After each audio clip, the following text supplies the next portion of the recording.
Tere tulemast Meesteleht testi rubriiki. Täna on meil siis testimiseks Porsche 997 generatsiooni 911.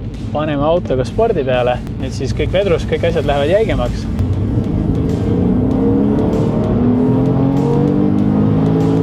Ossa, pois. Tal on 3,6 liitrine Boxer mootor 6 silindriga, 239 kilovatti, 307 newtonmeetri väänet, Tiptronic 5-käiguline automaatkäigukast, 19-tollised Deckard väljad, mis näevad väga head välja ja ega rohkem ei olegi. Vaatame täpselt, mis on tal mõned plussid, mõned miinused, kellele auto võiks sobida ja teeme ka siis proovisõidu. Kindlasti ära unusta, Meesteleht.finance, Finance Autoline sponsoreerib meil seda saadet siin. Aga hüppame rooli.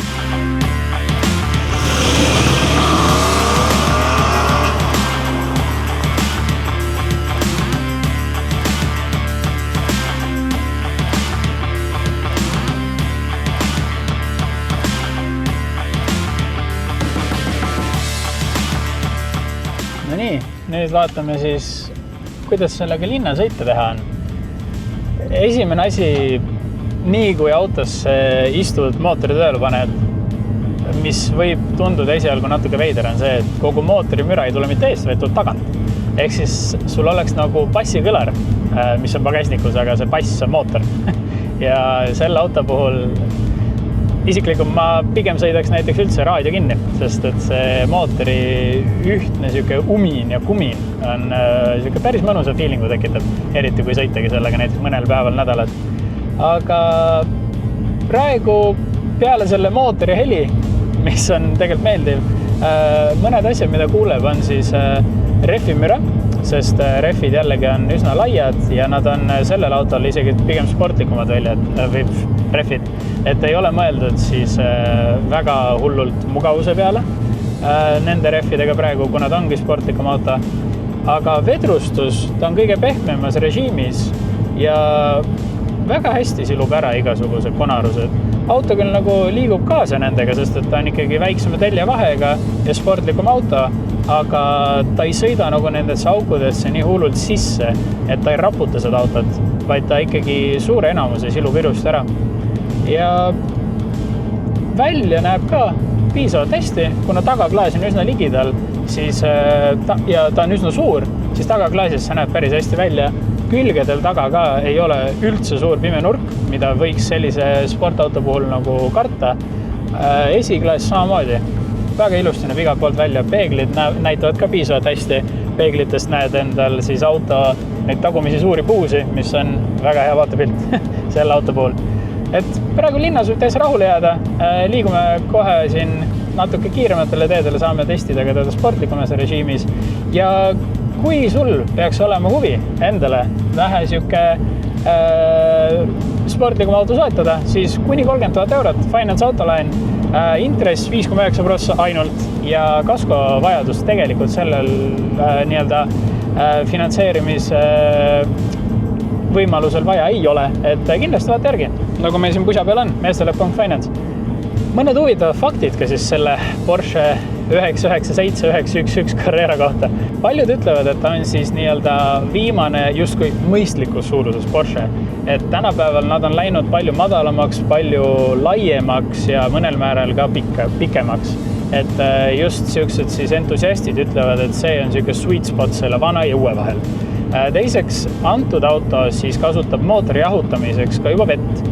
Kui muidu kasutasid siis eelnevad generatsioonid selle jaoks õhku, siis sellel autol on kasutatud ka juba vesijahutust, et mootorit efektiivsemalt jahutada. Ja kolmas, mis siis selle vanusega Porschede puhul on esiteks see, et ta on hästi siuke toores. Tal ei ole ülemäära palju juhiabesid, siuksed kõik põhilised asjad on olemas, aga sul on kogu see gaasitunnetus, roolitunnetus, kõik see on hästi siuke heas mõttes toores, et sa saad täpselt aru, mida see auto sul istumise all teeb ja oskad ka siis vastavalt reageerida, et kui siuke vähe, ütleme siis, entusiastlikuma sõiduga oled. Ja üldiselt kogu see disain minu arust siin autos on väga aegumatu, et kõik need Speedo blokil, kõik need erinevad rõngad siin, et väga-väga vähe on digitaalsed, mis sellel autol väga hästi sobib. Ja nii, nüüd siis kohe oleme siin natuke kiiremal lõigul. Paneme autoga spordi peale nüüd siis kõik vedrus, kõik asjad lähevad jäigemaks ja vaatame, kuidas ta siis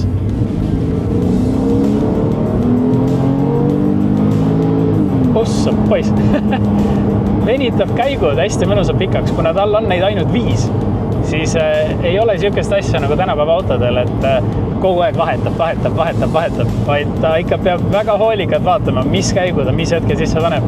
Ja praegugi me sõidame circa 80-ga ja see auto on 4. käigu peal. 4. käik tänapäeva autodel on 50-60 kilti tunnis, kui sedagi. Aga kõik see jälle peab tulema tagasi selle heli ja selle mootori hea müra juurde, et ta on nii siuke mõnus ja kogu see minek on ka hästi lineaarne, et sa saad aru, et ta ütleme võib-olla kuskil see 3-4 tuhat pööret, et sealt tuleb see suurem jõud järgi, mis on huvitav, sest tal ei ole turbosid, aga jällegi ta on hästi mõnus ja hästi siuke lihtsalt sujuvalt lükkab su istmesse ja sa tunned, et sellel autol on nagu veel mida anda. Kuigi, nagu öeldud sai, tal ei ole ülemäära palju seda jõudu. Tal on 239 kilovatti, mis ei ole tänapäeva mõistes palju, aga seda on selle auto juures piisavalt. See auto kaalub 1500 kilo umbes ja see on rohkem kui küll selle auto jaoks. Ja ka see 5 sekundit 100-le, selles unustad ära.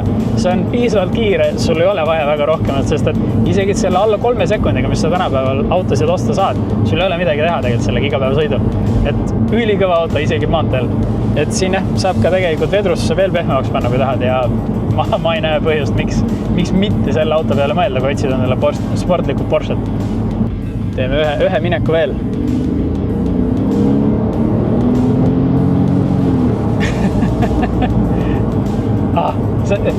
Jumala keeruline on tegelikult seletada seda tunnet, sest et tal ei ole, kogu see auto on tegelikult täiesti teistsugune kui tavalised autod. Mitte disaini ja märgi poolest, vaid juba see, et tal on mootor taga. See on nii veider tunne, kui sa kuuled mootori heli, aga see tuleb su selja tagant. Sa automaatselt arvad, et sealt tuleb ainult summuti müra, aga sealt tuleb kõik heli tuleb tagant, kõik sisse lase, mootor, summut, see kõik on üks suur mõnus kompott, mis su selja taga kogu aeg podiseb. Ja see teebki väga-väga eriliseks selle auto. Et praegu olemegi pannud ta siis lihtsalt spordi peale, vedrustus on küll pehmema peal, ehk siis ta on nagu nii-öelda mõlemast maailmast parim. Et ta on hästi siuke mõnus minekuga, aga jällegi pehme. Isegi siuke rahuliku kiirendusega, ütleme veerand gaasiga. Ta laseb pöörde mõnusalt siuke 4000 peale ja lihtsalt kogu see mootori heli seal taga, see teeb nii hea tunde selle autoga.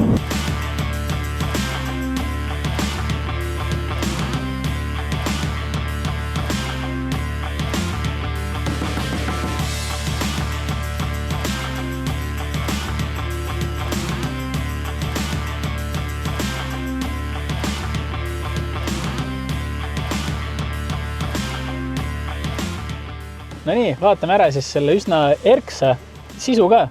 Esiteks kohe, mis silma hakkab, on need kollased turvavööd ja tegelikult ka see sama kollane iste, mis on siis äärtes nahk, keskelt riie. Minu arust sobib väga hästi ja paistab, et see riie on ka päris hästi vananenud, et ei ole siuke ära kulunud ja ei ole kuidagi rebenenud. Võti käib selle lauta vasakult, et siuke natukene ebatraditsiooniline, tavalisi autosid vaadates, aga Porsche on üsna tavaline. Mulle meeldib see kogu see disain, topsi hoidjad on peidetud ära siia kõrvalistuja juurde, aga samas näiteks juhile väga mugav võtta, et jälle siuke väga huvitav lahendus, et selles pisikeses salongis siis veel rohkem ruumi kokku hoida. Katusel on ka, või lael on siis Alcantara ja üks huvitav asi on see, et rool on üsna peenikene. Tänapäeva autod on pigem siuke paks, aga kuna see on siis 2005 aasta auto, mida tegelikult üldiselt selle sisustuse järgi või salongi kvaliteedi järgi ei oskaks arvata, sest et ta on väga hästi säilinud ja ongi näiteks kõikide nuppudel ilusti kiri on näha, mitte miski kuskilt nagu ei ole katki, ei nagise, et väga-väga hästi tehtud ja paistab, et ajahambale ei ole ka kuidagi nagu ette jäänud. Need oleme siis, ütleme siis, tagaistmetel, kuigi eks ta tegelikult väga istmekujud on, aga ta ei ole väga pikaks maaks.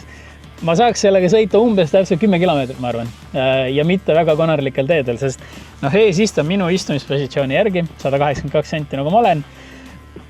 Väga ruumi ei ole. Jalad ei lähe väga istme alla, ja ega tegelikult külgedel olen ka siin ikka väga peab laiutama nende jalgadega. Aga üllataval kombel see käetugi on päris mugav. Ja eks ta pigem ole mõeldud selleks, et sa saad selle istme alla lasta, siis tekib siuke vähe suurem ala, kus sa saad asju hoida, mis tegelikult sellise auto puhul on kindlasti väga-väga suur pluss. Auto omanik on meile ka siia kiivri jätnud, sest tegelikult olgem ausad, selle autoga ringrajal isegi selle, ütleme siis lahjema versiooniga saab väga hästi hakkama ja ma usun, et on päris lõbus. Aga jah, ega siin taga, ütleme mugavalt olla on väga keeruline, et pea on laes ja väga taga istumiseks see mõeldud ei ole. Nüüd kokkuvõte. Vaatame kõigepealt 3 asja, mis võib-olla nii väga ei meeldi. Ütleme, kuna ta on ikkagi sportauto, siis ta on tsipa madalam, eriti selle aerokitiga, et näiteks ninaga peab natuke ettevaatlik olema, et seda splitterit katki ei sõidaks. Teiseks, ta on siukene üsna lai auto, eriti tagaots on laiem kui esiots, seda kindlasti. Ja ehk siis siukestel kitsastel tänavatel natukene ettevaatlikum peab olema. Ja kolmandaks, jällegi, kuna tegu on sportautoga, siis ta on tsipa jäigem. Ei saa öelda, et on ebameeldivat jäik, sest et sa saad seda vedrustust reguleerida pehmemaks ja jäigemaks ja ütleme, sa kindlasti märkab mingeid auke, aga ta ei ole kuidagi ebamugav otseselt. Nüüd 3 plussi. Esiteks just seesama aero bodykit. Minul isiklikult väga meeldib see tagumine spoiler ja siis just need splitterid ja asjad, et ta näeb täiesti teistsugune välja kui teine samasugune Carrera.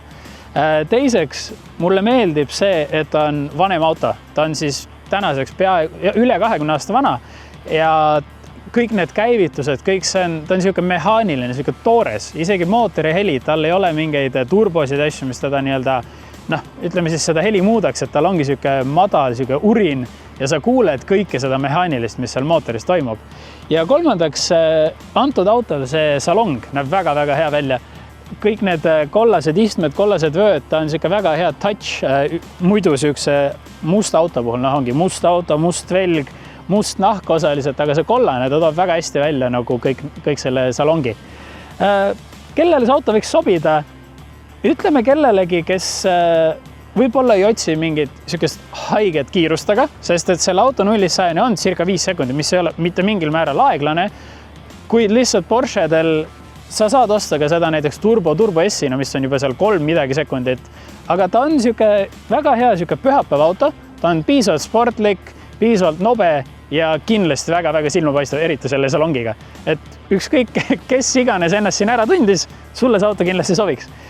Selle auto praegu saad osta JP Carsilt, jpcars.ee, toovad siis Jaapani autosid Eestisse. Neil on seal veel siukseid vähe huvitavamaid autosid, nagu ka see, vaata kindlasti järgi. Ja näeme järgmises Meesteleht Eesti rubriigis.